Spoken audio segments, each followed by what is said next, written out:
Good afternoon, Belize. It's midday and you're tuned into the news at noon, where we bring you the latest updates from around the country. I'm Isani Cayetano and here's what's making headlines today. A deadly motorcycle ambush in Lord's Bank leaves 1 dead, 4 injured, including a teen. Empty seats in Belmopan, public consultation on 13th Amendment falls flat. And the PSU sounds alarm over unconsulted shift in Belize Tax Department structure.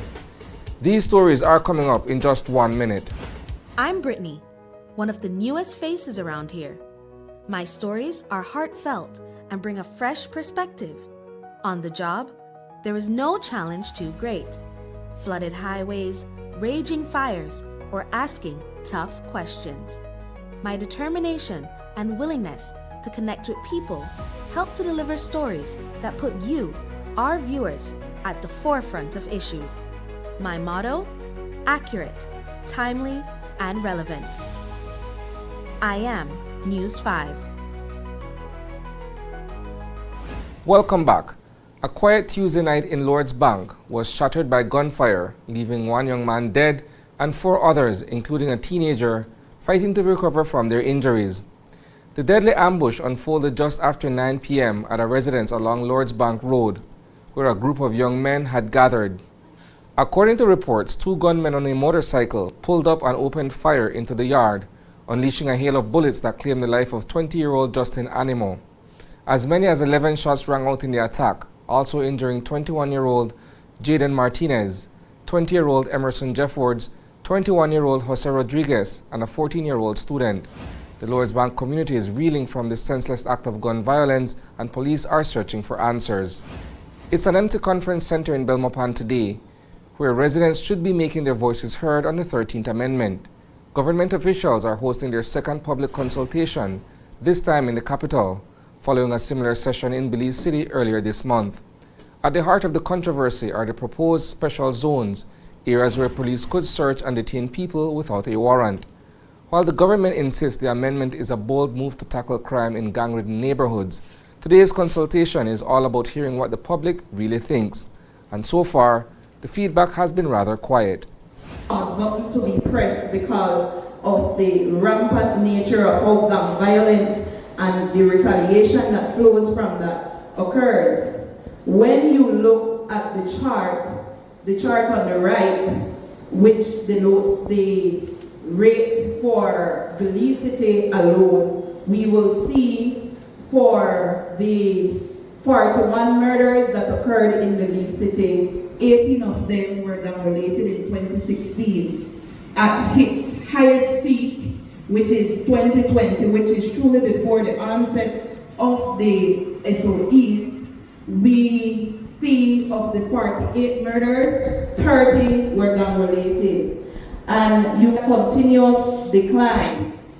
Over the last period, Belize City recorded 24 gang-related murders, which is a reduction from what have occurred in the past. So this graph certainly demonstrates how effective the passage of SOEs have been as it relates to combating the scourge of gang violence.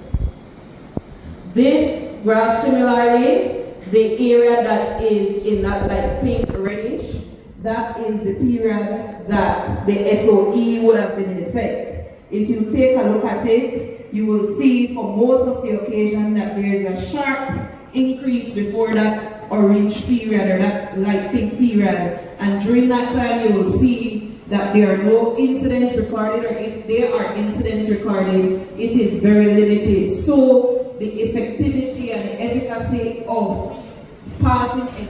Someone once said this, Muhammad can't go to the mountain, why not take Muhammad, take the mountain to Muhammad? I also believe that this should have been put to a referendum. For whatever the reason is, the crowd here is less than desired, in my opinion, and I am imploring, I beseech thee to extend this deadline, so perhaps we can take it to the Toledo district, Corzal district, Stanquist district. Why can't this information, this little booklet here could have been shared with the village council of the various communities, so then the village council could have their general meeting and get input from the rural communities.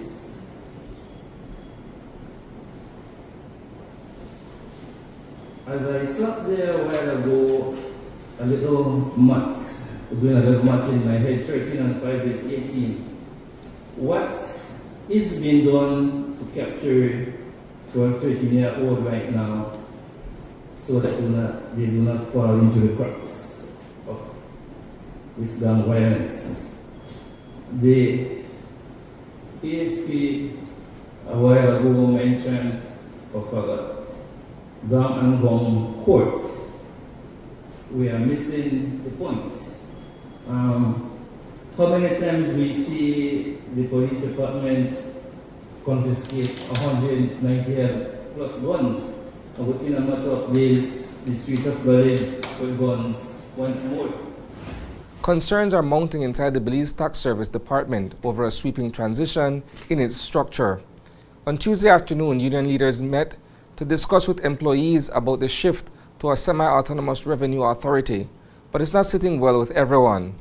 Public Service Union President Dean Flowers says the change is being pushed through without proper consultation, leaving even executive staff in the dark. And that lack of communication is raising serious questions about transparency and inclusion. After hearing back from the employees today, we've been given a mandate to prepare a position paper for Cabinet. And Cabinet needs to know employees have never been consulted. What is even more shameful is when we met with the Ministry of Finance, the Ministry of Public Service, we were told by the director who should be responsible for employees' welfare. He was asked, what does the Ministry of Public Service, who is responsible for employee welfare, knows about this, Sarah? And his response, and the minutes will show, ask Ms. Langsworth to send you those minutes, which she refused to send to me. And I challenged her in that meeting, even before that meeting started. I want somebody to take these minutes because certain discussions will be had and certain requests will be made, and I don't want to get it twisted. I can share with you her response right here because I bring it for the staff. But let me finish with what the Director of Human Resource and the Public Service said. To be honest with you all, I cannot comment on this because the only time I've heard about Sarah is last week when I meet in our cost savings committee meeting. Now, how can the Ministry of Public Service, who is responsible for public officers' welfare, not even be aware about this unjust, unfair proposal that is being put on 236 public officers? That's a wrap for the news at noon. But don't worry, there's plenty more coming your way at 6 p.m. We'll dive deeper into these stories and more. In the meantime, visit greaterbelize.com and follow us on Facebook for real-time updates. And don't miss Open Your Eyes tomorrow morning for fresh takes on today's headlines.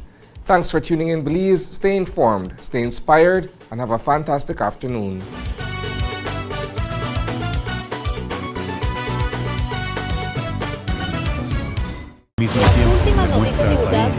Veracidad, imparcialidad.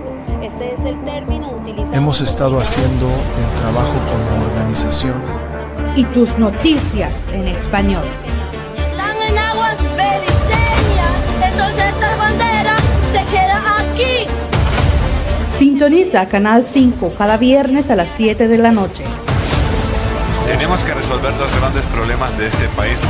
Su voz importa, su acción cuenta. Transfusión sanguínea, elementos que indican un el estado de salud. Somos Noticiero 5 Semanal. Perdió la vida en un heroico intento de proteger a su hermano. El Tribunal de Magistrados de la ciudad de Belice se paralizó. La policía está investigando 2 asesinatos separados.